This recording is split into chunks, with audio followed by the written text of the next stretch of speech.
this is what you've been waiting for, isn't it? Not the happy fun time, Jordan, not the happy fun time, Pedro, not the happy fun time, Vin. Not the happy fun time ball either. Well, we both have happy time. I would just shut up. You're trying to mess me up. That's what you do. But we're talking about Linux Gamecast, and we're talking about Linux Gamecast reviews, and we have a game up for consideration. Now, to explain how we actually do this. This is, check that out. What? One chair? Nope. 2 chairs? Check it out. 3 chairs? Shut up and take our monies. Now, that's easy enough. If that's not cryptic enough for you, I don't know what is. But we also have some categories here. This is how we break it down. Now, you get 1 chair. That means it makes with the working. I mean, that is our primary category right there. That's our first one. You can get 1 of 3 chairs out of that. Same goes with number 2.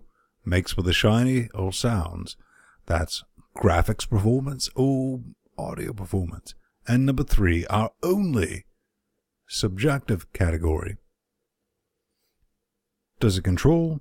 And is it fun? Those both kind of stick together, guys. Am I right on that? Sticks together like peanut butter and horribleness. It's all about the immersion, man. All about the immersion. And coming up first is Tiny and Big There's a joke there somewhere, but I'm not going to go there. Oh, why not?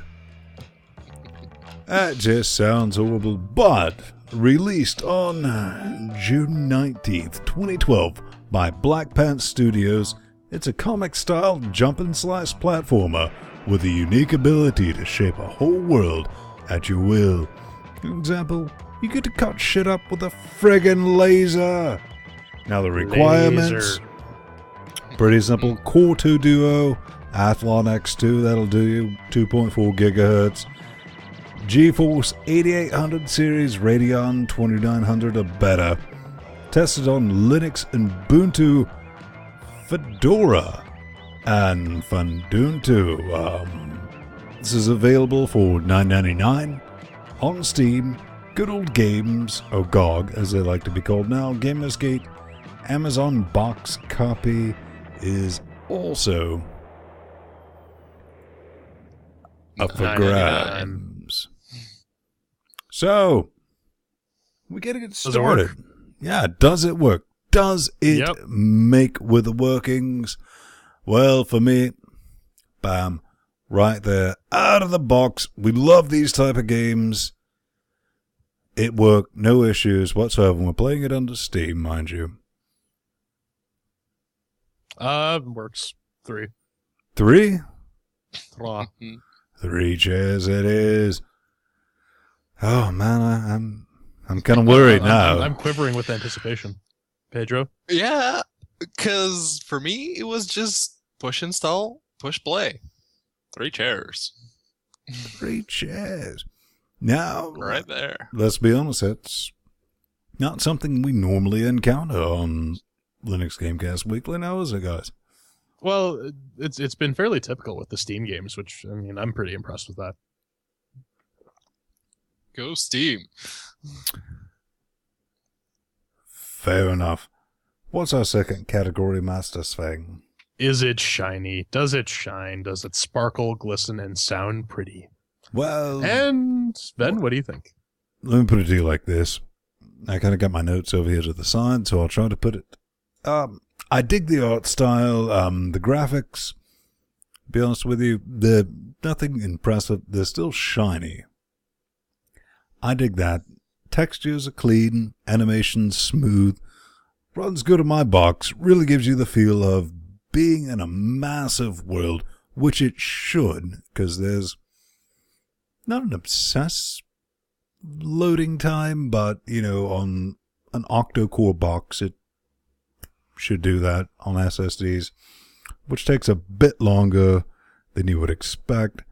Hip little soundtrack. The voice acting's not It's all grunts and meh, which that's where I kind of gotta nick it, because it forces you to read every single thing going on in the screen. So I gotta give it a 2. Now, it's interesting that you bring up the dialogue thing, because Magica did something similar to that to very good effect, because all the characters sound like the Swedish Chef from the Muppets, and I love Bork. that. Word. Yeah. Sorry for all you Swedes in the audience. I'm probably Even though it's Norwegian, not Swedish.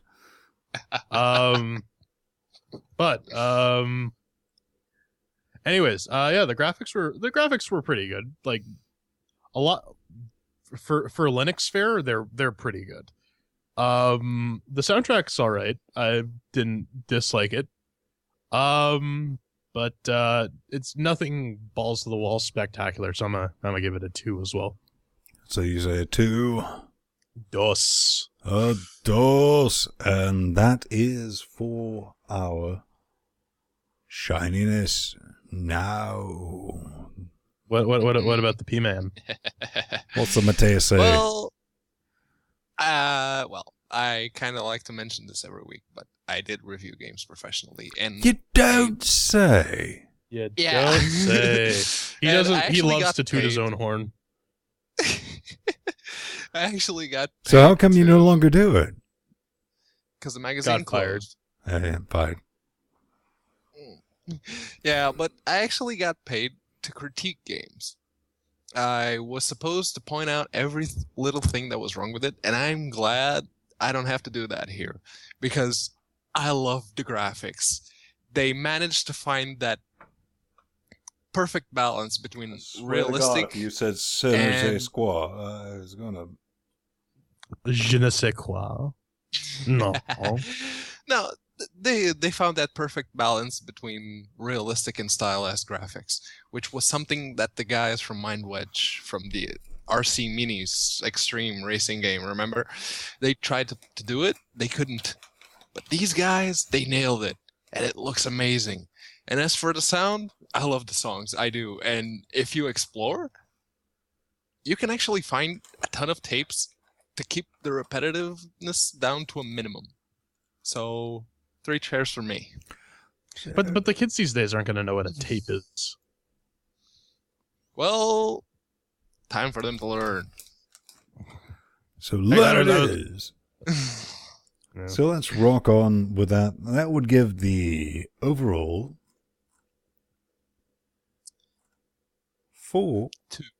Shiny and Sound a 2. Now, this is 1, our 2, only 5, 3, sir. subjective Anyway. part of a review. And here's kind of the thing. Gotta be honest about it. They cocked up the intro, because you spend your first 10 to 15 minutes, depending on how quick you are with it, learning about all your devices, your lasers, your rockets, and your grappling hooks and whatnot, in a Game Boy type environment, which is fine once you get done with that. But you immediately get slammed into the first level, which actually gives you a real-world environment and level progression to explore that in. I mean, it's literally saying the exact same thing twice. That said, gotta give them a bump on that. Yeah, not so happy with it. The controls, they're tight. Sometimes they're a bit messy when you realize that you have to do a little bit of twitch movement and slicing some stones and all that. Shut up, Jordan. But at $10, 10 quid, whatever you're at, it's definitely worth a look if you need, like a 6-hour distraction. I have to give it the 2 chairs. I found it controlled fairly well. I for the tutorial I used my keyboard and mouse. Then I found out that it had controller support, so I switched to my Logitech USB. And the controls are pretty tight on both. No issues there. The I honestly I had fun slicing up and destroying shit, but my attention span is kind of short when it comes to that. So I cocked around in the first couple of levels, and then I just sort of put it down. I'm like, maybe later. So it's not it's good. It's nothing phenomenal. I'd give it a 2.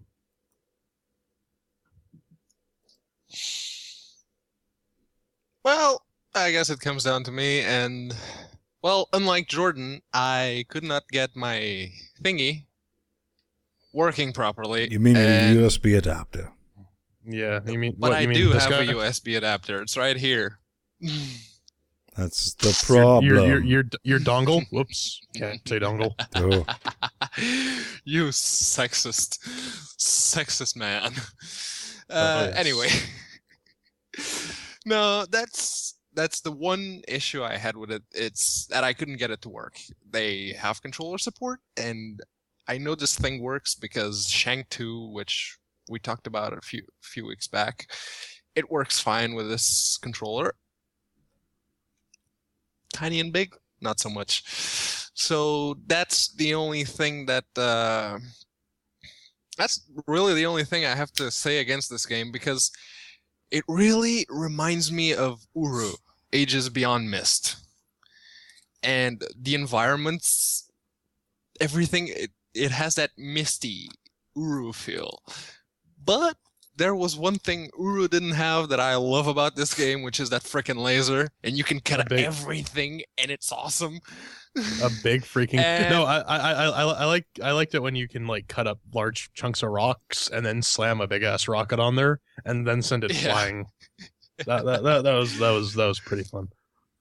And Sorry, it's go got on. that water cooler factor that everyone has a different experience. But even with all that awesome sauce in it, I still couldn't get my controller to work. So 2 chairs for me. 2 for the Pedro. So let's round this out. Overall, that's going to be 2, but our final score, Furum.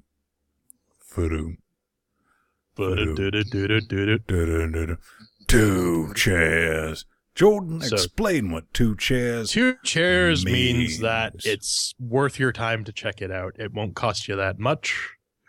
It won't cost you that much time and investment either, and you might love it. Or you might hate it. Either way, it's worth a shot. Definitely worth a shot, and check that out. It's going to be in the notes and on the reviews and all that you're looking at. Tiny and Big. tinyandbig.com. Fantastic little bit.